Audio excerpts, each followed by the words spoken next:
Bismillahirrahmanirrahim. Assalamualaikum warahmatullahi wabarakatuh. Innal hamdalillah nahmaduhu wa nasta'inuhu wa nastaghfiruh. Wa na'udzu billahi min syururi anfusina wa sayyiati a'malina. May yahdihillahu fala mudhillalah wa may yudlil fala hadiyalah. Wa asyhadu an la ilaha illallah wahdahu la syarikalah wa asyhadu anna Muhammadan abduhu wa rasuluh. Allahumma shalli ala nabiyyina Muhammad wa ala alihi wa man tabi'ahum bi ihsan ila yaumiddin. Allahumma inna nas'aluka ilman nafi'a wa rizqan thayyiba wa amalan mutaqabbala. Segala puji kita panjatkan pada Allah. Selawat serta salam semoga tercurah pada Nabi besar, Nabi agung, Nabi kita Muhammad sallallahu alaihi wasallam. Baik para pemirsa jemaah sekalian yang semoga senantiasa dirahmati oleh Allah, pada kesempatan pagi ini seperti biasa kita duduk kembali dalam majelis yang mudah-mudahan bawa berkah bagi kita semuanya. Mudah-mudahan Allah memberikan keberkahan ilmu dan senantiasa memberikan kita kebaikan demi kebaikan. Karena dengan pelajari ilmu agama, kebaikan itu akan terbuka bagi kita sekalian. Baik, setelah kita melihat semangat para ulama dalam belajar hingga bagaimanakah mereka begadang di malam hari untuk belajar, kali ini kita lihat bahasan belajar ilmu dunia juga penting, tetapi nanti ada hal-hal yang perlu diperhatikan. Karena tidak semua, pertama ilmu dunia tidak semua itu mutlak untuk dipelajari, karena ada ilmu yang baik dan ada yang tidak pantas untuk kita pelajari, bisa jadi bertolak belakang atau bertentangan dengan syariat. Kemudian yang kedua, ada yang perlu diperhatikan lagi selain paham ilmu dunia, harusnya orang juga, setiap muslim itu punya kemampuan untuk memahami ilmu agama sehingga urusan-urusannya terutama terkait dengan ibadah itu akan dimudahkan. Baik, kita lihat di halaman 49 dari buku Mahasantri, bisa Anda miliki segera di penerbit Rumaiso, ada di marketplace Rumaiso Store atau lewat reseller agen kami yang ada di berbagai kota, atau bisa langsung ke Ruwaifi Store di 0852 00171222. Baik, kita lihat di halaman 49.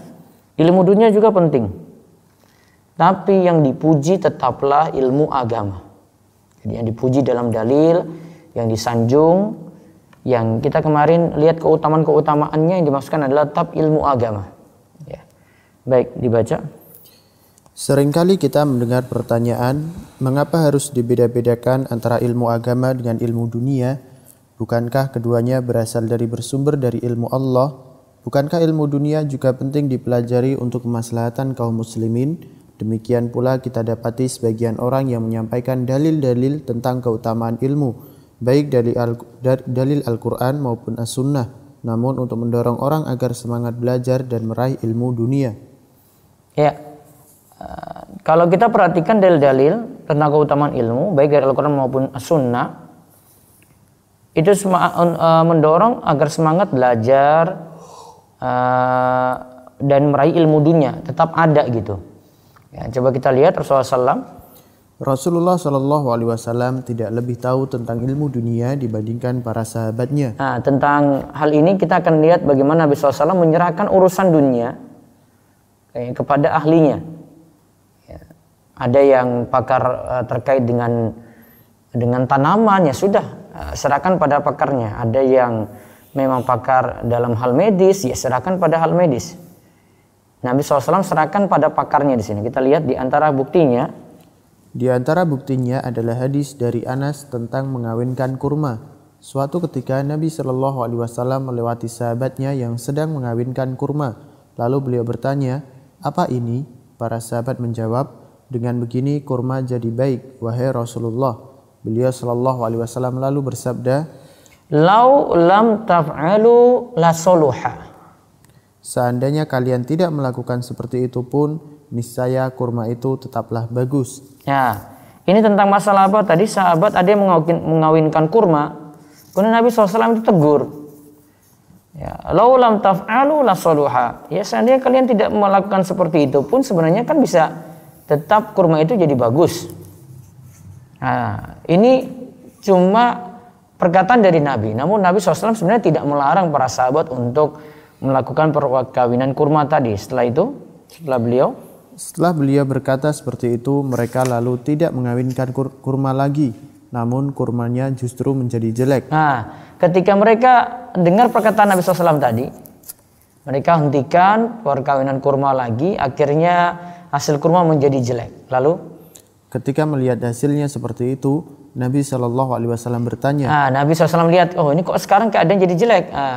Nabi tanya, ma linakhlikum. Kenapa kurma itu bisa jadi jelek seperti ini? Kata mereka, wahai Rasulullah, engkau telah berkata kepada kita begini dan begitu.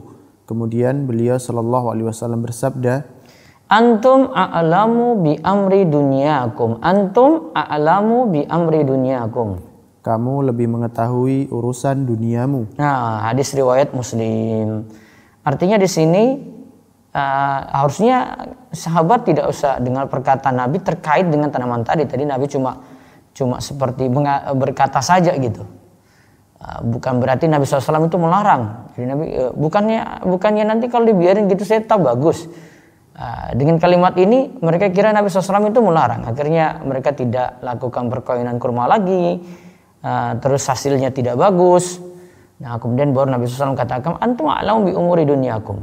Antum a'lamu bi amri dunyakum. Atau kalau dalam lafaz yang lain, antum a'lamu bi umuri dunyakum. Ya, engkau sebenarnya yang lebih paham tentang urusan duniamu. Nah, kemudian kisah yang lainnya lagi, ini tentang masalah pengobatan. Demikian pula Rasulullah SAW tidak lebih tahu tentang ilmu pengobatan. An Sa'ad qal maridtu maradan atani Rasulullah sallallahu alaihi wasallam ya'uduni wa wada'a yadahu baina shaddiyya hatta wajadtu bardaha ala fuadi faqal innaka rajulun maf'udun i'til Haris bin Kaladah akha Sakifin fa innahu rajulun yatatabbabu falyakhuz sab'ata maratin min ajwatil madinati falyajahunna binawahunna summa liyaluddaka bihinna. Dari sahabat Sa'ad mengisahkan, pada suatu hari aku menderita sakit. Kemudian Rasulullah SAW menjengukku. Beliau meletakkan tangannya di tengah dadaku sampai-sampai jantungku merasakan sejuknya tangan beliau. Kemudian beliau bersabda, sesungguhnya engkau menderita penyakit jantung. Temuilah Al-Haris bin Kaladah dari Bani Sakif, karena sesungguhnya dia adalah seorang tabib atau dokter. Dan hendaknya dia, Al-Haris bin Kaladah, mengambil 7 buah kurma ajwa, kemudian ditumbuk beserta biji-bijinya, kemudian meminumkanmu dengannya. Nah, di sini Nabi SAW sarankan tetap suruh ke Al-Haris bin Kaladah. Dia itu seorang tabib, seorang dokter yang nanti paham cara mengolah kurma tadi sehingga dijadikan obat, kurma ajwa sehingga dijadikan obat itu seperti apa, ramuannya seperti apa, dia lebih paham. Nah, di sini Nabi SAW tidak ambil inisiatif sendiri, sudah pakai ini. Masih ada yang lebih paham, dan ini urusan dunia, urusan pengobatan. Karena bisa jadi kalau kita tidak pakar, kita cuma ambil saja, kita tidak tahu dosis yang tepat, jumlah yang tepat, ya, kapan diminum. Nah, ada yang lebih paham di sini. Dalam hadis di atas, Rasulullah SAW mengetahui ramuan obat apa yang sebaiknya diminum. Akan tetapi beliau meminta sahabat Sa'ad radhiyallahu anhu agar membawanya ke Al-Haris bin Kaladah karena ia adalah seorang dokter kala itu. Hal ini karena Rasulullah SAW hanya mengetahui ramuan obat secara umum saja. Adapun Al-Haris bin Kaladah sebagai seorang dokter, ia mengetahui lebih detail komposisi, cara meracik, kombinasi dan indikasinya. Nah, kalau dokter itu nanti ya, dia tabib, Al-Haris bin Kaladah itu dia tahu detail komposisinya, cara meracik. Ya, jadi nggak asal-asalan meracik saja gitu. Kombinasinya dan indikasinya seperti apa. Yang ahli ini yang paham. Ya, maka kadang kita di beberapa pengobatan kita terlalu percaya berlebihan gitu. Sedangkan pengobatan medis sebagian kita menolak. Obat-obat kimia menolak. Padahal obat-obat kimia ini sudah ditata berdasarkan ilmu farmasi. Tadi racikannya gimana, kombinasinya bagaimana, komposisinya seperti apa, mereka lebih paham. Sedangkan ada yang baru tahu suatu herbal, ya dia olah dengan kapsul, ya pokoknya dia racik, ya kaidahnya kita belum tahu itu jelas bagaimana, karena untuk meraciknya kan harus punya ilmu sebagaimana yang ada di farmasi tadi. Akhirnya dipakai dengan dosis tertentu yang itu juga dipertanyakan, ini sudah diteliti ataukah belum, ilmiahnya itu di mana. Ada yang lebih paham di situ. Jadi bukan sekadar kita tahu ada herbal ini, ada ramuan ini, enggak. Ada yang lebih paham untuk meracik, untuk mengkombinasikannya, untuk menentukan komposisinya, ya. Ada yang lebih paham di situ. Maka serahkan saja pada ahlinya, serahkan saja pada pakarnya gitu. Terus dalil-dalil di atas menunjukkan bahwa Rasulullah Shallallahu Alaihi Wasallam tidak lebih tahu dibandingkan para sahabatnya tentang ilmu dunia. Ya, dalil di atas menunjukkan bahwa Rasulullah SAW tidak lebih tahu dibandingkan para sahabatnya mengenai ilmu dunia. Terus, andai saja kalau yang dimaksud dengan dalil-dalil Al-Quran dan As-Sunnah tentang keutamaan ilmu dan pahala bagi para penuntut ilmu adalah ilmu dunia, lalu bagaimana mungkin Rasulullah Shallallahu Alaihi Wasallam tidak menjadi yang terdepan dalam hal ini dan justru kalah dari para sahabatnya? Seandainya kalau yang dimaksudkan di sini adalah ilmu dunia itu yang terpuji, harusnya Rasulullah SAW terdepan. Ya, masalah pengobatan beliau harus lebih tahu. Masalah perkawinan kurma, penyerbukan kurma, harusnya beliau itu lebih tahu. Ya, tapi beliau sini serahkan pada yang ahlinya. Menunjukkan bahwasanya ya beliau lebih fokus untuk agama, dan yang dimaksudkan dengan ilmu tentunya di sini adalah ilmu agama kalau memang itu ilmu yang dipuji dalam Al-Qur'an maupun dalam hadis Nabi Shallallahu Alaihi Wasallam. Nah, sekarang ada catatan lagi, jangan sampai bergelar doktor, ya doktor mungkin profesor, namun ilmu agamanya itu nol. Ya, namun ilmu agamanya itu nol. Coba kita lihat. Ada yang punya rentetan gelar begitu banyak, punya jabatan yang tinggi, namun sayangnya ibadahnya tidak beres. Ilmu agamanya masih sangat minim, ditambah lagi tak punya keinginan untuk menambah ilmu akhirat.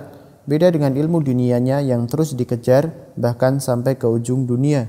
Ya, ilmu dunianya terus dikejar sampai di ujung dunia, namun ibadahnya tidak beres. Pahamilah. Pahamilah, ilmu yang mendapatkan pujian dan memiliki banyak keutamaan sebagaimana yang ditunjukkan oleh dalil-dalil Al-Quran dan As-Sunnah tetaplah ilmu syar'i atau ilmu agama. Ketika menjelaskan firman Allah, Wa qur rabbi zidni ilma. Dan katakanlah, wahai Rabbku, tambahkanlah kepadaku ilmu. Ya, terus Ibnu Hajar Al-Asqalani Asy-Syafi'i rahimahullah berkata, firman Allah yang artinya, wahai Rabbku, tambahkanlah kepadaku ilmu, mengandung dalil yang tegas tentang keutamaan ilmu, karena sesungguhnya Allah tidaklah memerintahkan nabinya untuk meminta tambahan sesuatu kecuali tambahan ilmu.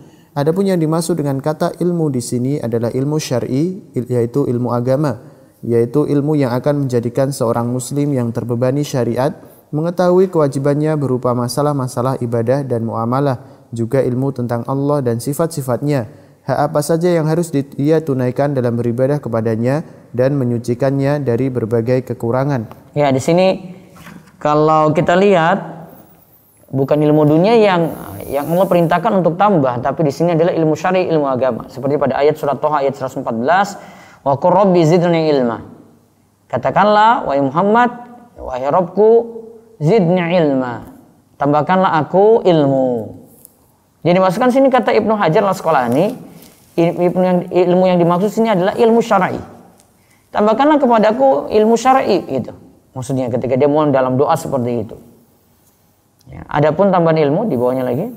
Adapun tambahan ilmu yang dimaksud ada 3 pendapat ulama dalam hal ini.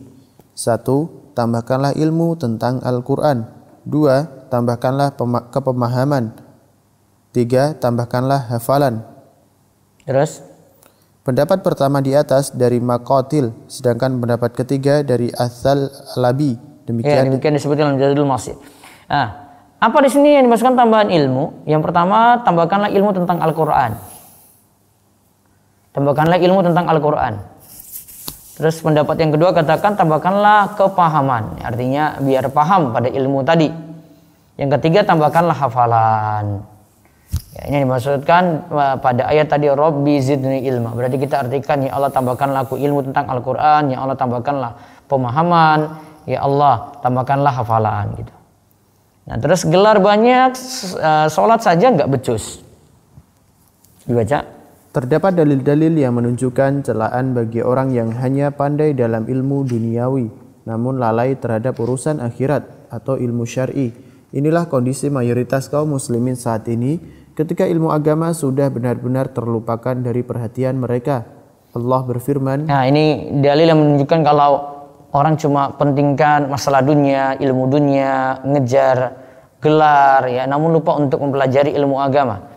Allah berfirman dalam surat Ar-Rum ayat ke-7, ya'lamuna zahiran minal hayatid dunya wa hum 'anil akhirati hum ghafilun.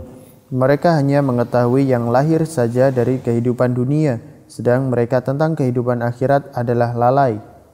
Ya, mereka hanya mengetahui yang lahir saja dari kehidupan dunia, sedang mereka tentang kehidupan akhirat itu lalai. Surat Ar-Rum ayat ke-7. Terus Maksudnya, sebagian besar manusia tidaklah mempunyai ilmu kecuali ilmu tentang dunia dan segala yang terkait dengannya. Mereka sangat pandai dengan hal tersebut, namun lalai dalam masalah-masalah agama mereka dan apa yang bisa memberikan manfaat bagi akhirat mereka. Ya, mereka sangat pandai dengan hal tersebut, namun lalai dalam masalah-masalah agama dan apa yang bisa memberikan manfaat bagi akhirat mereka. Coba kita lihat perkataan dari Syekh Abdul Rahman bin Nasir As-Sa'di rahimahullah dalam Taisir Al-Karimi Rahman.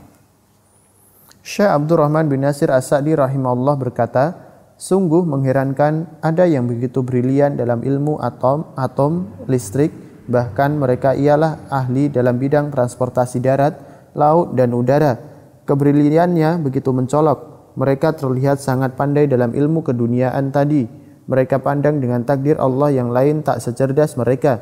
Akhirnya mereka menganggap diri mereka hebat dan pintar hingga memandang yang lain sebelah mata. Namun sangat disayangkan, mereka malah buta dalam hal agama. Mereka malah jadi orang yang benar-benar lalai dari akhirat. Mereka tak memandang bahwa hidup di dunia pasti ada akhirnya. Mereka benar-benar berada dalam kepandiran. Mereka lupa pada Allah, maka pantas saja mereka dilupakan oleh diri mereka sendiri. Mereka itulah orang-orang yang fasik, orang yang melakukan dosa besar, atau orang-orang yang terus-menerus melakukan dosa kecil. Yang terakhir pengertian dari fasik, ya, fasik itu orang yang terus-menerus dalam melakukan dosa besar, atau terus-menerus dalam orang yang melakukan dosa besar, atau terus-menerus dalam melakukan dosa kecil. Itu pengertian dari fasik. Jadi ayat tadi itu kritikan kepada orang yang tahu ilmu dunia, akhirnya mereka menganggap diri mereka itu hebat, pintar, namun sangat disayangkan mereka itu lupa atau mereka itu enggan untuk mempelajari ilmu agama, malah buta dalam hal agama. Mereka malah jadi orang-orang yang benar-benar lalai dari akhirat. Nah, terus kita lihat perkataan yang sangat menohong dari Al-Hasan Al-Basri. Wallahi la balagha min ahadihim bidunyahu ayuqallibad dirhama ala dhufrihi fayukhbiruka biwaznihi wa ma yusinu ayusalliya. Demi Allah, salah seorang dari mereka telah mencapai keilmuan yang tinggi dalam hal dunia, di mana ia mampu memberitahukan kepadamu mengenai berat sebuah dirham atau uang perak, hanya dengan membalik uang tersebut pada ujung kukunya, sedangkan dirinya sendiri tidak becus dalam melaksanakan sholat. Ya, demi Allah, salah seorang dari mereka telah mencapai keilmuan yang tinggi dalam hal dunia, di mana ia mampu memberitahukan kepadamu mengenai berat sebuah dirham atau uang perak hanya dengan membalikkan uang tersebut pada ujung kukunya, sedangkan dirinya sendiri tidak becus dalam melaksanakan sholat. Terus dari Abu Hurairah radhiyallahu anhu, Rasulullah SAW bersabda, Innallaha yabghidu kulla ja'dhari jawadin sakhabin fil aswaqi jaifatun bil laili himarun bin nahari alimun bid dunya jahilun bil akhirah. Allah sangat membenci orang ja'dhari atau orang sombong, jawad, rakus, lagi pelit, suka teriak di pasar, bertengkar berebut hak, bangkai di malam hari, tidur sampai pagi, Keledai di siang hari karena yang dipikir hanya makan, pintar masalah dunia, namun bodoh masalah akhirat. Ya. Ya, sini Allah sangat benci orang yang sombong, ja'dhari. Orang yang jawas, rakus lagi pelit, suka teriak di pasar, ya, bertengkar, berebut hak, bangkai di malam hari. Ya, jadi dia tidur sampai pagi, ya. Tidak perhatikan ibadah seperti sholat subuh. Kalau dia di siang hari karena ini pikirnya hanya makan terus, dia itu pintar dalam masalah dunia. Alimun bid dunya, jahilun bil akhirah. Namun sayangnya dia itu bodoh untuk urusan akhirat. Nah, tadi perkataan Al-Hasan Al-Basri dan juga sabda Nabi SAW dari Abu Hurairah ini menunjukkan orang-orang yang dicela yang cuma tahu ilmu dunia saja, urusan dunia saja, tapi lupa untuk mempelajari urusan akhirat. Ya.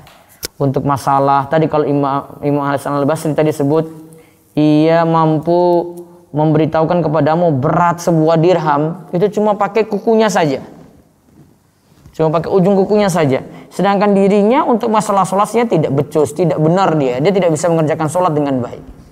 Nah, kita lihat ada sebagian orang di antara kita seperti itu, untuk urusan dunia, masya Allah kejar terus. Namun tidak adil untuk urusan akhirat. Padahal dia katakan harus seimbang urusan dunia dan akhirat. Walaupun kalimat ini perlu dikritisi juga. Padahal untuk urusan dunia dia jadikan lebih prioritas gitu, ya, daripada urusan akhirat. Dia tidak perhatian dengan ibadah, tidak perhatian untuk mendalami agama dan seterusnya. Nah sekarang walaupun demikian tetap boleh belajar ilmu dunia. Di sini ada beberapa ilmu yang dipuji oleh para ulama. Yang kita lihat di sini. Mempelajari ilmu dunia itu sah-sah saja. Bahkan ada ilmu dunia yang penting untuk dipelajari oleh kaum muslimin. Seperti ilmu kedokteran, ilmu teknik bangunan, dan lain-lain.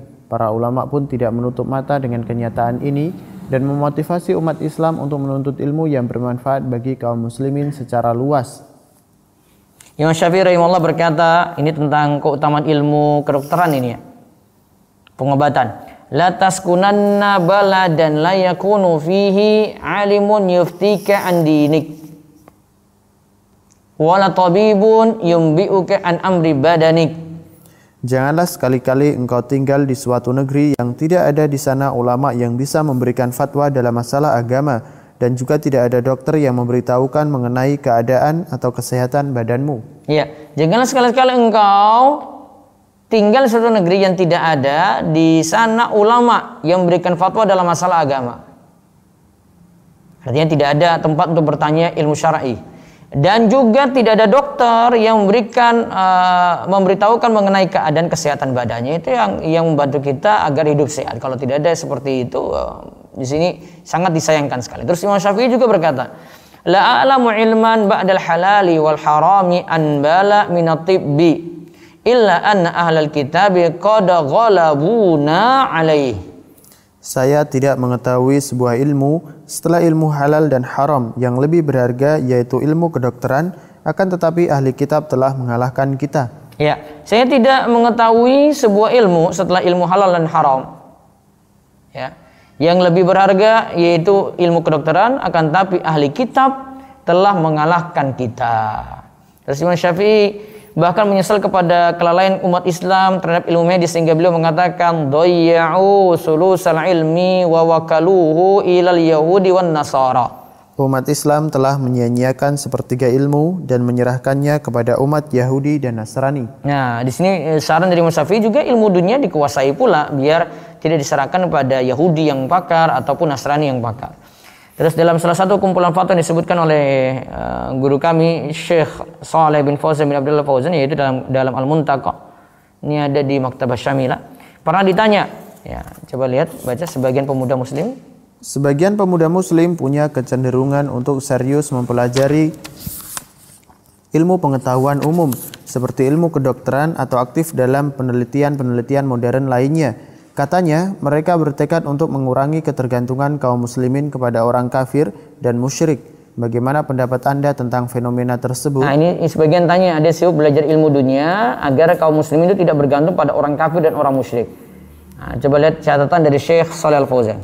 Syekh Hafizahullah memberikan jawaban, itu hal yang bagus dilakukan dan dia akan mendapatkan pahala. Hanya saja dia tidak boleh meninggalkan aktivitas belajar ilmu agama yang ia butuhkan. Lihat di sini catatannya ya, boleh berarti pelajari ilmu dunia silahkan, namun jangan lupakan untuk mempelajari ilmu agama. Boleh mempelajari ilmu dunia ya, teknik, kedokteran ya, sains, silakan untuk itu kembangkan ilmu itu monggo. Tapi jangan lupakan ya untuk mempelajari ilmu agama, ia juga butuhkan ilmu agama itu gitu. Terus jadi pertama-tama dia harus mempelajari masalah-masalah agama yang sifatnya daruri, yaitu ilmu agama yang setiap muslim wajib untuk memahaminya seperti akidah, hukum bersuci, sholat, zakat, puasa, sehingga ia tidak sampai meninggalkan kewajiban dan meninggalkan yang haram. Setiap muslim tidak boleh meninggalkan ilmu seperti itu.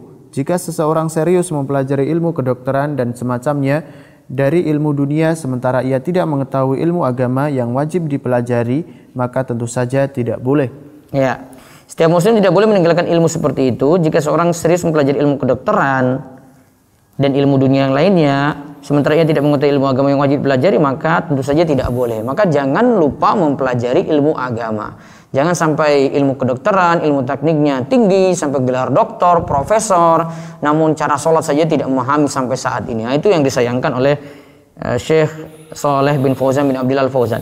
Nah, terus keterangan di bawah lagi. Penjelasan Syekh menunjukkan bahwa bekal utama yang harus dimiliki adalah mempelajari ilmu agama, terutama ilmu yang wajib dipelajari. Setelah itu, jika ia ingin menguasai ilmu teknik, kedokteran, farmasi, ekonomi, maka tidaklah masalah. Apalagi ia meniatkan ilmu tersebut untuk kemajuan Islam dan untuk manfaat bagi orang banyak. Moga dengan niatan baiknya ia akan mendapatkan pahala. Ya, mudah-mudahan dia termasuk dalam hadis khairun nas anfa'uhum linnas, sebagaimana hadis Ibnu Umar berikut ini. Ibnu Umar radhiyallahu anhuma, Nabi sallallahu alaihi wasallam bersabda, "Habun nasi ilallahi ta'ala anfa'uhum linnas, wa habul a'mali ilallahi ta'ala sururun tudkhiluhu ala muslimin." Au takshifu anhu kurbatan au taqdi anhu dainan au tatrudu anhu ju'an. Manusia yang paling dicintai oleh Allah adalah yang paling memberikan manfaat bagi manusia. Adapun amalan yang paling dicintai oleh Allah adalah membuat muslim yang lain bahagia, mengangkat kesusahan dari orang lain, membayarkan utangnya atau menghilangkan rasa laparnya. Nah, di sini sebutkan beberapa poin yang perlu catatan penting bagi kita. Manusia paling cintai itu manusia yang paling memberikan manfaat untuk orang lain. Jadi ilmu dunia dipelajari yang bagaimana? Ilmu dunia yang memberikan manfaat untuk orang lain. Ada nggak ilmu dunia yang mencelakakan orang lain? Ada. Dia belajar riba, dia belajar ilmu-ilmu yang sesat gitu. Itu mencelakakan orang lain gitu. Kalau ilmunya manfaat orang lain, lah semangat untuk mempelajarinya. Sebagaimana Nabi SAW itu juga katakan, ihris ala ma yanfa'uk wasta'in bila wala ta'jiz. Semangatlah untuk hal yang manfaat untukmu, minta tolonglah kepada Allah, banyaklah berdoa, mohon pada Allah. Namun janganlah lemah atau malas. Jangan banyak mager, jangan banyak rebahan gitu. Kalau itu manfaat ya sudah, tekuni itu. Terus dikatakan lagi di sini, adapun amalan yang paling dicintai oleh Allah adalah membuat muslim yang lain bahagia. Ya, membuat muslim yang lain bahagia. Terus mengangkat kesusahan dari orang lain, ya, membayarkan utangnya. Ya, ini juga berarti membantu orang lain ya. Ada yang mungkin terasa sulit atau punya beban berat dalam hal utang, kita tolong gitu. Itu termasuk mengangkat kesusahannya juga. Atau menghilangkan rasa laparnya, di dalam keadaan lapar. Misalnya dalam masa pandemi gini ada tetangga, saudara-saudara kita yang susah dalam pekerjaan, untuk kehidupan sehari-hari saya tambah sulit. Nah, dibantu. Nah, ini yang diinginkan oleh Nabi SAW. Itu masuk dari dalam sabda Nabi SAW, amalan yang paling dicintai oleh Allah. Nah, sekarang bahasanya yang terakhir untuk pagi ini, mestikah berhenti kuliah? Nah, kenapa nyambung dengan tadi? Karena ada yang merasa ya sudah, ilmu agama itu paling bagus, ilmu dunia itu gak ada apa-apanya gitu. Nah, kita berhenti kuliah saja, saya kuliah teknik, saya berhenti saja, saya kuliah kedokteran, saya berhenti saja. Apakah seperti itu? Nah, sekarang kita lihat bahasanya di halaman 59. Ya. Berdasarkan pengalaman penulis, ketika awal-awal menuntut ilmu agama sembari kuliah ilmu umum, didapati beberapa mahasiswa berhenti kuliah hanya karena memenuhi keinginannya untuk belajar ilmu agama di berbagai pesantren di Indonesia atau bahkan ke Saudi Arabia atau ke negeri Yaman. Ya. Hal Akhirnya ada yang punya inisiatif untuk keluar. Nah, sudahlah saya pergi ke Saudi saja, saya pergi ke Yaman aja, nggak usah belajar ilmu dunia lagi gitu. Terus hal di atas tidak menjadi masalah jika ia memandang ada maslahat yang besar dan sudah mendapatkan izin orang tua. Yang masalah adalah ketika keinginan tersebut tanpa mendapat ridho orang tua, sampai ada yang orang tuanya menangis antaran anaknya sendiri berhenti kuliah. Nah, jangan sampai karena berhenti kuliah cuma karena ingin belajar agama, orang tua itu nangis, orang tua itu sedih gitu dengan keputusan anak. Coba renungkan. Ingatlah bahwa jihad saja harus meminta izin pada kedua orang tua. Jihad saja itu harus minta izin pada orang tua loh. Dari Abdullah bin Amr bin Al-As radhiyallahu anhuma, ia berkata, "Ja'a rajulun ila Nabi sallallahu alaihi wasallam yasta'dzinuhu fil jihad. Faqala ahayyun walidak?" Qala, "Na'am." Qala, "Fa fihi ma fajahid." Ada seseorang yang mendatangi Nabi sallallahu alaihi wasallam, ia ingin meminta izin untuk berjihad. Nabi sallallahu alaihi wasallam lantas bertanya, "Apakah kedua orang tuamu masih hidup?" Ia jawab, "Iya masih." Nabi pun bersabda, "Berjihadlah dengan berbakti kepada keduanya." Taib. Ada seorang yang mendatangi Nabi SAW, ia ingin minta izin untuk pergi berjihad. Ini untuk berjihad. Nabi tanya dulu, "Orang tuamu ada nggak? Masih hidup nggak?" "Iya masih." Nabi SAW itu bukan suruh dia pergi berjihad, Nabi katakan, "Fafihi ma fajahid." Berjuanglah untuk berbakti pada kedua orang tuamu. Padahal jihad kalau kita nilai mungkin lebih besar gitu ya. Tapi disuruh berbakti pada orang tua. Dalam riwayat Muslim lainnya disebutkan farji' ila walidaika fa asin suhbatahuma. Kembalilah kepada kedua orang tuamu, berbuat baiklah kepada keduanya. Ya, kembalilah kepada kedua orang tuamu, berbuat baiklah kepada keduanya. Terus Imam Nawawi rahimahullah menerangkan, Imam Nawawi rahimahullah menerangkan bahwa ini semua adalah dalil agungnya keutamaan berbakti kepada kedua orang tua. Berbakti kepada kedua orang tua lebih utama dibandingkan jihad. Ini jadi dalil sebagaimana kata Imam Nawawi bahwa tidak boleh seseorang pergi berjihad kecuali setelah mendapatkan izin keduanya jika keduanya muslim atau salah satunya muslim. Sedangkan jika kedua orang tuanya musyrik, menurut ulama Syafi'i tidak disyaratkan untuk meminta izin. Demikian penjelasan dalam syarah Sahih Muslim. Ya, Imam Nawawi rahimahullah menerangkan bahwa ini semua adalah dalil agungnya keutamaan berbakti pada orang tua. Karena jihad pun kalah di sini. Disuruh balik lagi kalau ada orang tua di situ, kita masih disuruh berbakti pada orang tua. Ya, terus Abdullah bin Umar juga berkata, "Ibka'ul walidaini minal uquq." Membuat orang tua menangis termasuk bentuk durhaka pada orang tua. Ya, membuat orang tua menangis. Dia berhenti kuliah seperti tadi, membuat orang tua itu menangis. Padahal dia masih punya alasan untuk lanjut gitu. Makin termasuk minal uquq. Ya. Termasuk uquq, yaitu durhaka pada orang tua. Terus Imam Nawawi rahimahullah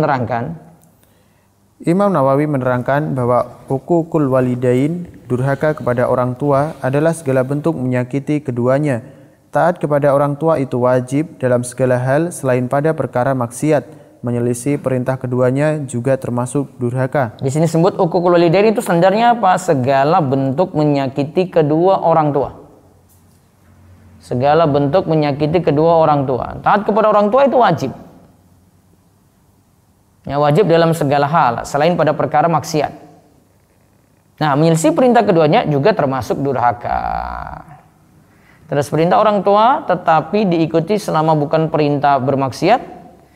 Sebagaimana disebutkan dalam hadis, ya, kita tetap ikuti perintah orang tua selama bukan maksiat ya. Karena Nabi SAW katakan, "Ati' abaka madama hayyan wala ta'sihi." Taatilah ayahmu selama dia hidup dan selama tidak diperintahkan untuk bermaksiat. Ya. Taatilah ayahmu selama dia hidup dan selama tidak diperintahkan untuk bermaksiat. Terus. Kesimpulannya, carilah ridho orang tua dalam hal ini. Kalau ingin belajar ilmu agama dan keinginan orang tua adalah anak tetap menempuh kuliah umum, maka anak harus menuruti perintah orang tua tersebut.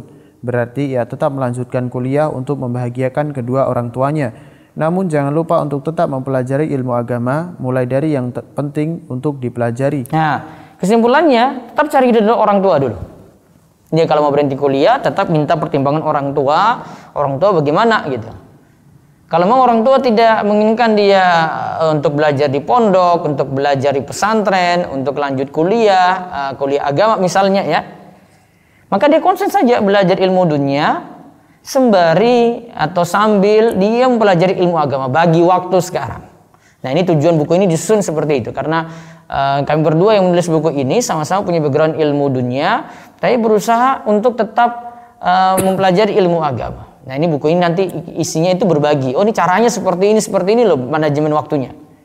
Nah, terus semoga dengan mengikuti ridho kedua orang tua, membuat Allah ridho dan urusan anak akan dimudahkan.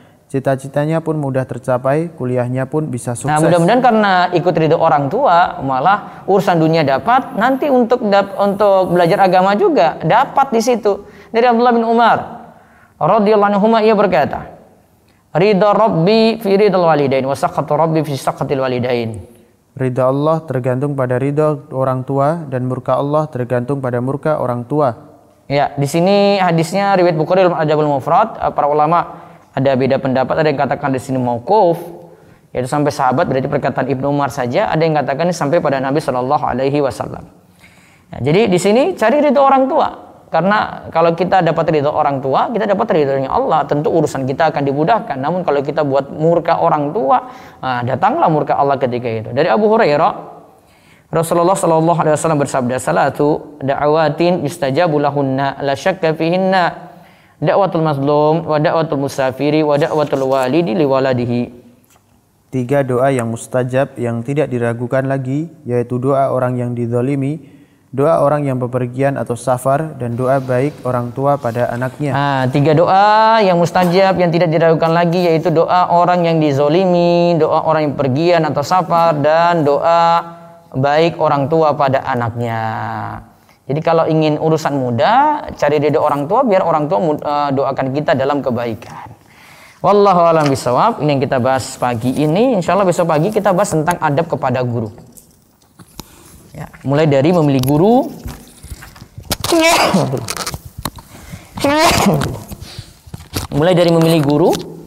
ya, terus keutamaan guru itu bagaimana, sampai adab kepada guru. Ya, memilih guru, terus keutamaan guru itu bagaimana, terus adab kepada guru itu seperti apa. Wallahu a'lam bishawab.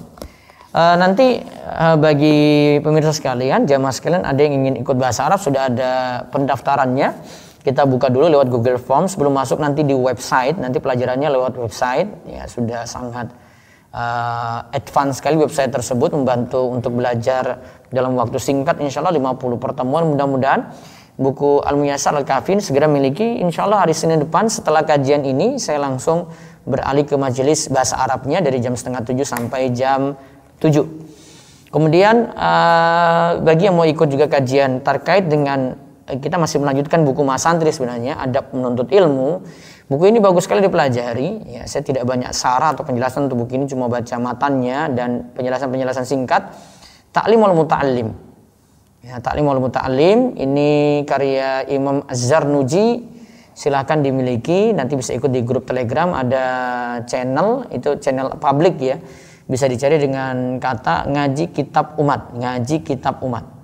Nah, nanti bisa telusuri, pembahasannya sudah ada muqaddimah kemarin, pengantar saja sebelum masuk ke bahasan utama. Insya Allah sore ini, nanti pada maghrib saya buat dalam bentuk wave, nanti terekam, bentuk live nanti terekam, nanti Anda bisa dengar itu. Dan insya Allah setiap pekannya, setiap Sabtu Ahad ya ada evaluasi. Jadi materinya dari Senin sampai Jumat, nanti saya cek lagi jadwal yang saya berikan itu seperti apa. Ada di channel Telegram, bisa diikuti. Jadi 2 ini sekaligus nanti dipelajari, insya Allah jadi bekal bagus sekali. Ini mempelajari adab, ta'lim muta'allim. Terus Al-Muyassar dan Al-Kafi, pelajaran ilmu nahwu dan shorof. Ya. Bagi yang belum subscribe, nanti pelajaran-pelajarannya juga yang bahasa Arab ada di web, ada di YouTube. Ya, subscribe sekarang agar kita dapat mengikuti pelajaran secara berurutan. Nanti kami akan sediakan playlist sendiri yang ada di YouTube.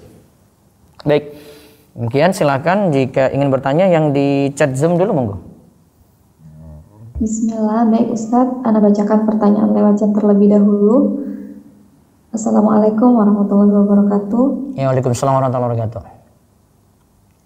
Izin bertanya Ustadz, apakah boleh berkonsultasi pada psikolog terkait trauma atau duka dan kesedihan kepada psikolog. Saya pernah direkomendasikan oleh dokter untuk konsultasi ke psikolog. Jazakallah khairan wa barakallahu fiik Ustaz. Mungkin cari yang psikolog yang paham agama ya, jangan psikolog umumnya, karena nanti pendekatannya agak berbeda gitu. Pendekatannya nanti lebih ke psikolog, padahal dia masih bisa diobati dengan pendekatan agama. Misalnya ada anak nakal misalnya, terus datangkan psikolog, mungkin secara psikolog saja itu, padahal ada saran-saran yang harus diberikan ke dia, perbaikan ini, perbaikan itu, ya bisa diberikan saran ke dia gitu. Jadi cari yang lebih amanat dalam masalah ini, silahkan untuk manfaatkan psikolog, tapi cari yang memang bisa berikan saran yang baik sesuai dengan hukum-hukum syar'i. Wallahu a'lam. Berikutnya lagi silakan. Chat lagi. Berikutnya Ustaz, bolehkah kalau kita baca zikir pagi atau petang terlebih dahulu sebelum menunaikan salat wajibnya subuh atau asar? Jazakallah khairan. Sebelum menaikkan, bolehkah kita tadi apa, zikir pagi petang dulu? Kita membaca zikir pagi atau petang terlebih dahulu sebelum menunaikan salat wajibnya. Boleh, yang penting asar. sudah masuk waktu sholat subuh. Baik, bisa yang resen silakan. Baik Ustadz, silakan Ibu Fitriani Harum. Silakan Ibu Fitriani Harum. Assalamualaikum. Ya, waalaikumsalam warahmatullahi wabarakatuh. Silakan Bu. Ya Ustadz, mau tanya mengenai bagaimana hukumnya seseorang yang dia menuntut ilmu itu demi mengejar gelar ya, dan gelarnya itu karena tuntutan pekerjaan Ustadz. Karena tuntutan pekerjaan. Iya, Ilmu dunia kan jadi, berarti, ilmu dunia. Iya betul Ustadz. Ya nggak apa-apa. Konsekuensi dari itu ya dia mesti pelajari yang spesialis dia gitu di dalam ilmu itu. Nggak apa-apa. Kalau misalnya hanya karena gelar aja Ustadz, jadi dalam hatinya itu sepertinya melawan gitu Ustadz. Maksudnya? Tidak menikmati. Nah, kurang menyukai akan ilmu tersebut Ustadz.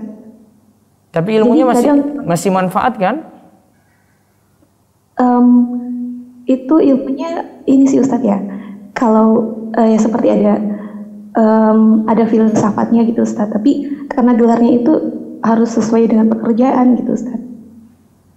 Ya, berarti salahnya di ilmunya tadi berarti yang dipelajari. Gitu. Ya Ustadz, jadi bagaimana Ustadz? Kalau misalnya apakah yang penting gelarnya gitu, tapi ilmunya itu yang penting punya filter untuk membentengi ilmu yang salah tadi. Oh iya Ustadz. Iya. Nah, syukur Ustadz. Assalamualaikum. Waalaikumsalam warahmatullahi wabarakatuh. Berikutnya lagi silakan yang resen. Silakan Bapak Muhammad Ilham. Bapak Muhammad Ilham. Assalamualaikum Ustaz. Waalaikumsalam warahmatullahi wabarakatuh. Silakan. Saya ingin bertanya tentang olahraga Ustaz. Bagaimana hukumnya ikut bermain voli yang di dalamnya ada taruhan, tidak kalah memberi hadiah ketimbang menang begitu? Maaf, suaranya agak kurang jelas, coba diulang. Bagaimana hukumnya ikut bermain voli yang di dalamnya mungkin ada taruhan? Suaranya agak dekat di mic Mas, Pak. Agak ini ketutup tadi. Tutup dengan nafas Bapak. Coba sekarang sudah jelas? Iya, coba pelan-pelan ya. Bagaimana hukumnya ikut bermain voli yang di dalamnya ada taruhan, tetapi apabila tim saya tetapi apabila tim saya menang, saya tidak ikut menikmati hasilnya itu Ustaz. Nggak boleh kalau memang asalnya dia tahu itu sudah ada judi di situ, karena taruhan. Oh, kecuali kalau dari sponsorship gitu ya, itu masalah lain lagi. Jazakallahu khairan.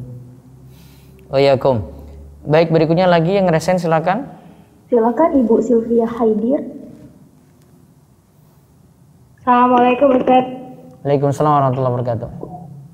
Saya ingin nanya, kalau seandainya kita belajar di fakultas hukum gitu, boleh nggak Ustaz? Soalnya kan itu hukumnya hukum buatan manusia semua. Cuman boleh nggak kita belajar di situ gitu? Iya, tapi kan tidak semua hukum buatan manusia terlarang gitu. Oh, berarti nggak apa-apa gitu ya? Iya, selama dia punya ilmu agama yang kuat juga akan tahu di sini, oh ini yang ini nggak boleh, yang ini nggak boleh gitu.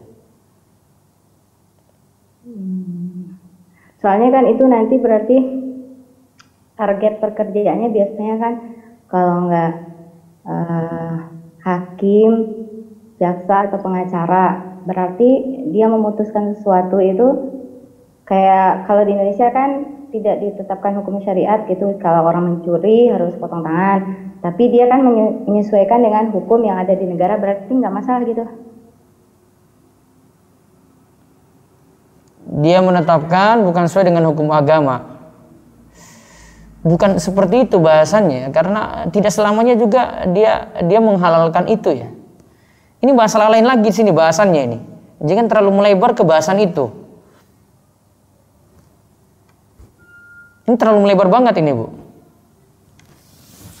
Jadi karena kalau mau bahas sampai di situ itu konsekuensinya ya sudah hukumi saja negara ini kafir aja gitu loh. Konsekuensinya dari pernyataan ibu di sini. Iya kan? Harus berani bilang kayak begitu, negara ini kafir gitu aja, selesai.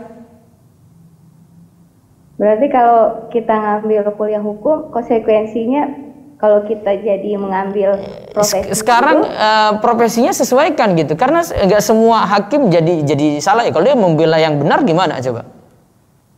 Bukan masalah keputusan yang dihasilkan, tapi masalah dia putuskan yang benar ketika itu membela yang benar gitu. Sama kalau dia jadi pengacara juga gitu. Nggak berpikirnya seperti itu. Ini saya khawatir pemikirannya terlalu ini. Ini sampai taraf mengkafirkan nanti. Rawan nih pemikiran ini. Nggak boleh itu. Iya, ini cuma pemikiran khawarij saja nanti jadinya. Oh, jadi nggak sampai situ pikirnya. Asalkan dia melakukan sesuatu itu sesuai keputusannya. Iya, dia jadi pengacara misalnya. Dia pengacara cari klien-klien yang memang butuh untuk bantuan dia, karena pengacara dibutuhkan juga pengacara muslim gitu. Yang paham hukum gitu. Iya kan, masa lepas semua sudah lah nanti orang kafir saja yang kuasai. Ya sudah, gimana mau membela yang benar, kita mau ngadukan ke pengacara yang baik bagaimana gitu. Kita butuh pengacara-pengacara yang baik juga gitu. Ini bukan masalah hukum yang nanti dihasilkan di sini. Kok tidak dihasilkan potong tangan? Itu masalah lain gitu.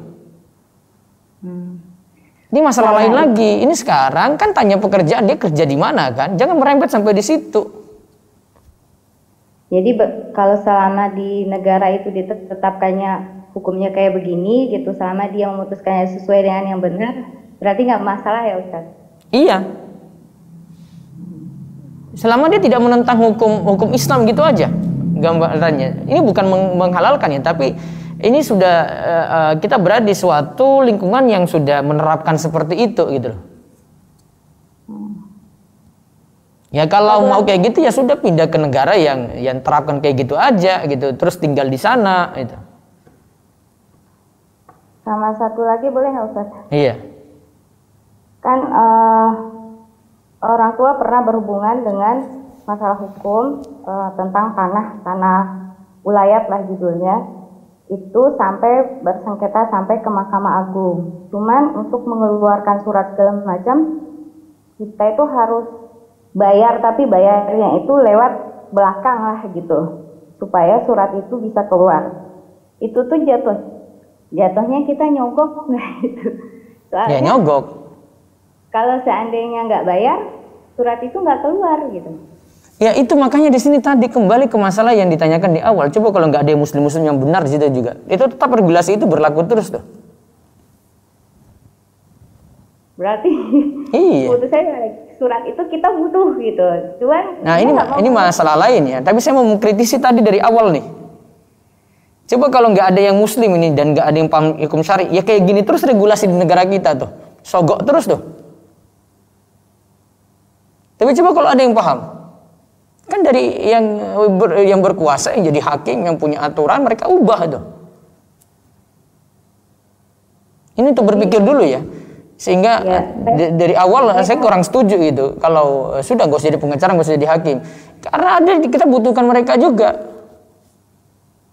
Ya, buktinya aja sekarang bingung di sini nih. Nah. Iya. Bingung kan? Nah, sekarang ini masalah lain lagi ya. Ini masalah nyogok ya. Iya. Ya, kalau dalam keadaan terpaksa nggak ada jalan lain dan itu hak kita, silakan. Saya bukan menghalalkan, namun darurat. Iya, iya. Darurat, bukan halal ya, darurat. Oke. Jazakallah khair Ustaz jawabannya. Waalaikumsalam. Baik, sebentar saya baca dulu lewat YouTube. Tadi ada beberapa pertanyaan terkait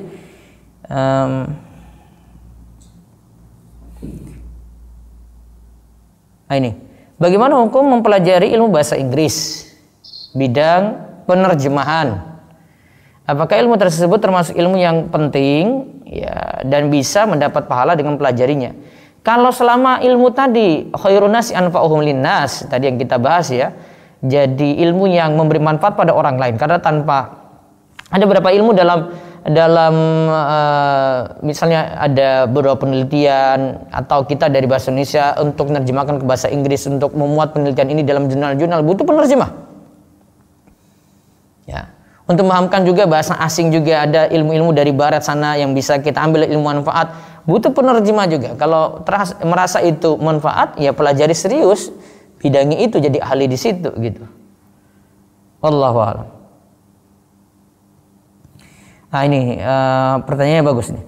Bagaimana pendapat Ustadz jika anak disekolahkan di sekolah umum? Agar misal anak-anak diarahkan ke ilmu dokter misalnya, tetapi di sisi lain dia mendapat ilmu agama dari rumah dan taklim rutin di luar. Dan kebanyakan sekolah umum kebanyakan ikhtilat Ustadz. Nah kita tidak bisa mengingkari adanya ikhtilat di sekolah-sekolah umum di negeri kita. Kita belum dapat kampus atau sekolah yang misal itu ya. Beda kalau misalnya kita berada di negara-negara seperti Saudi Arabia gitu.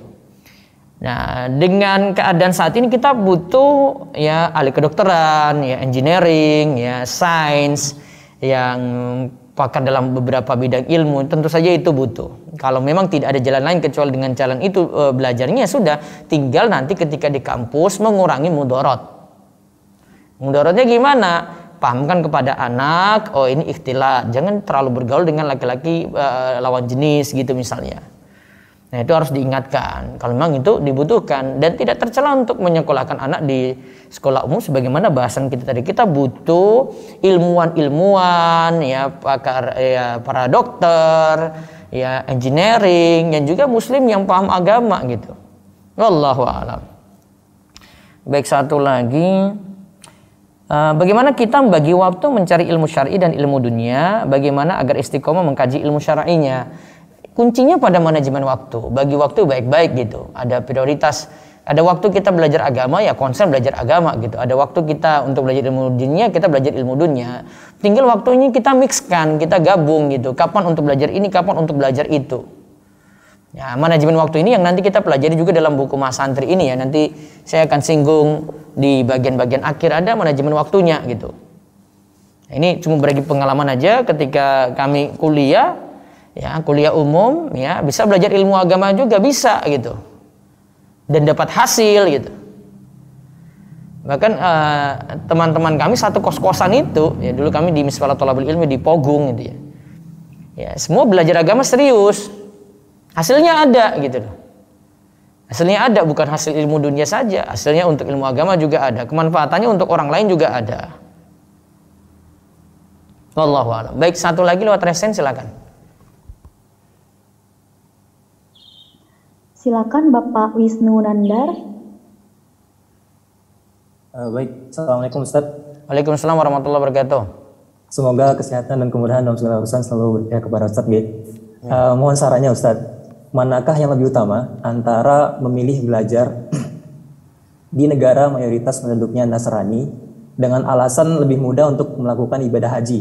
Jadi kita bisa melakukan ibadah hajinya lebih di usia yang lebih muda, atau lebih cepat prosesnya, walaupun kemungkinan besar akan lebih besar ujian keimanan yang dihadapi ketika tinggal di sana, atau memilih belajar di Saudi Ustaz. Kebetulan saya berencana untuk melanjutkan studi S2 di bidang engineering di luar negeri setelah lulus S1.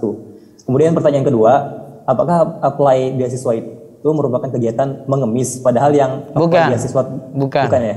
Walaupun bukan orang yang di bawah, memiliki ekonomi di bawah rata-rata begitu. Ya, karena ada beasiswa yang bukan tujuannya ekonomi gitu. Oh, nggih. Iya. Ya. Hanya itu saja Ustaz. Tapi yang Sekarang pertama, tujuan hidup kita itu apa? Berhaji atau ingin masuk surga? masuk surga. Masuk surga. Apakah masuk surga harus dengan berhaji? Sejauh yang saya ketahui itu salah satu kewajiban bagi yang Kewajiban bagi yang mampu. Kalau tidak mampu tidak wajib. Ya. Ingat, Berarti kalau tidak dulu, mampu Ustaz? tidak wajib. Jangan paksakan untuk mampu. Tunggu mampu baru itu. Kan mampunya itu tidak jadi wajib kan? Namun ketika mampu baru haji jadi wajib gitu. Beda kan? Kita tidak dipaksa untuk wajib haji gitu. Namun ketika kita mampu maka wajib untuk berhaji. Mudah-mudahan paham istilah saya ini. Ya, mudah-mudahan paham gitu. Jadi saya sampai tanyakan tujuan, kan kita punya goal dulu. Tujuan surga ya. Apakah untuk ke surga ini harus dengan haji saja? Karena kalau tujuannya haji, orang akan tempuh segala macam cara, yang penting saya pergi haji. Ya sudahlah, saya pinjam uang cara riba. Oh, saya pokoknya kerja kayak gini, yang penting saya bisa haji deh. Kan nggak gitu cara berpikirnya. Ketika punya kemampuan baru pergi haji gitu loh. Jadi goal, iya kita punya goal, saya mau pergi haji, tapi kan bukan jadi goal wajib. Goal wajibnya kan tujuannya lain, itu ada surga ya.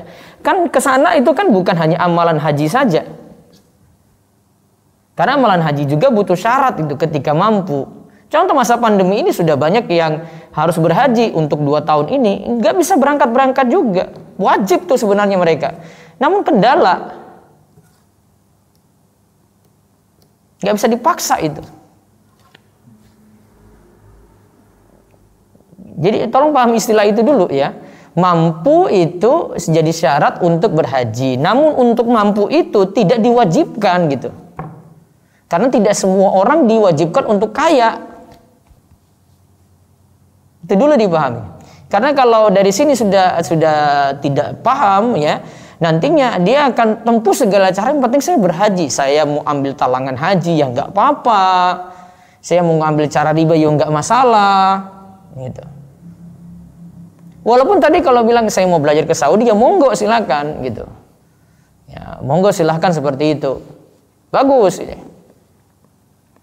Ya, tapi saran saya nanti dalam buku nanti akan saya buka gitu ya. Ke Saudi jangan cuma tujuannya itu bagi saya sendiri nilai kurang gitu loh. Ya, karena kita seakan-akan nanti niat kita nanti keliru di situ. Saya haji, orang-orang tahu saya ini sudah haji nih ya. Jangan di situ. Pokoknya ke sana saya ingin dapat kebaikan, saya ingin belajar agama, sana ada ulama banyak gitu loh. Sehingga ulama-ulama besar itu pergi jauh-jauh dari kota mereka. Ada ulama di Uzbekistan sana, Imam Tirmidzi. Pergi dari Tirmiz ke Uzbekistan, dari Uzbekistan ke Khurasan, terus dari Khurasan pergi ke daerah Hijaz sana, Mekah, Madinah, terus dia berhaji, terus balik lagi berdakwah gitu. Tujuannya kayak gitu. Nah, untuk dapat mencapai ini gimana gitu? Jangan cuma mau ke Saudi, belajar bahasa Arab. Nggak nanggung-nanggung, belajar bahasa Arabnya nggak bisa di Saudi. Sebelum berangkat itu bahasa Arab sudah mumpuni, sehingga ke sana nggak rugi-rugi banget gitu. Saya cerita kayak gini kenapa? Teman-teman saya itu pergi ke Saudi nggak paham bahasa Arab, cuma bahasa Inggris saja. Ya wes kalau kayak begitu, cuma ilmu dunia saja. Apa belajar dengan ulama bisa? Enggak bisa. Ulama nggak ngomong pakai bahasa Inggris di sana. Ulama ngomong pakai bahasa Arab. Yang saya tekankan terus bahasa Arab itu penting banget. Mungkin kalau ke sana cuma cari dunia bahasa Inggris saja, monggo, itu sama saja kamu ke Eropa juga gitu loh. Bisa jadi ada di Saudi ilmu tadi, Eropa juga ada gitu, dan di sana juga bisa memberikan kebutuhan Anda gitu. Jadi kalau ke Saudi, pengen cita-cita ke Saudi, silakan. Namun jangan sampai rugi kalau ke sana. Waktu terbatas, misalnya mau S2 gitu ya, mau S2. Waktu cuma 2 tahun. 2 tahun di sana terus nggak dapat apa-apa, cuma saya mau pergi haji saja, ya rugi kalau saya bilang. Karena haji cuma di bulan Zulhijjah saja, masa di waktu-waktu yang lainnya nggak bisa dalami ilmu agama sih? Itu pikiran saya dari dulu ke Saudi kayak begitu. Ngapain saya ke Saudi kalau cuma kayak begini saja? Sama saja seperti saya ke Eropa, saya ke Australia, saya ke Amerika gitu kan, sama aja. Cuma bedanya saya bisa haji gitu. Ya ada keunggulan tetap, tapi yang prioritas kalau saya sih sarankan agama juga gitu. Ada ulama-ulama besar di sana, di waktu sore itu bisa belajar ilmu agama gitu. Jangan untuk prioritas ilmu dunia saja. Saya bilang rugi kalau ke Saudi itu belajar ilmu dunia saja. Saya bilang untuk apa gitu. Di Indonesia pun bisa. Di Indonesia belajar ilmu dunia, haji juga bisa gitu. Ya, nanti timbang-timbang baik-baik. Cuma sekedar saran saja. Gitu ya? Iya Ustaz. Iya. Baik. Sangat enggak Ustaz. Jazakallahu khairan. Assalamualaikum. Baik, saya rasa cukup dulu. Nanti besok Jumat insya Allah kita ada dalami lagi. Masih bahasan tentang adab kepada guru ya. Mudah-mudahan jadi ilmu manfaat dan Allah terus nambah kita ilmu dan memberi kita taufik untuk terus dapat kebaikan. Kita tutup dengan doa kafaratul majlis. Subhanakallahumma bihamdik asyhadu an la ilaha illa anta astaghfiruka wa atubu ilaik. Assalamualaikum warahmatullahi wabarakatuh.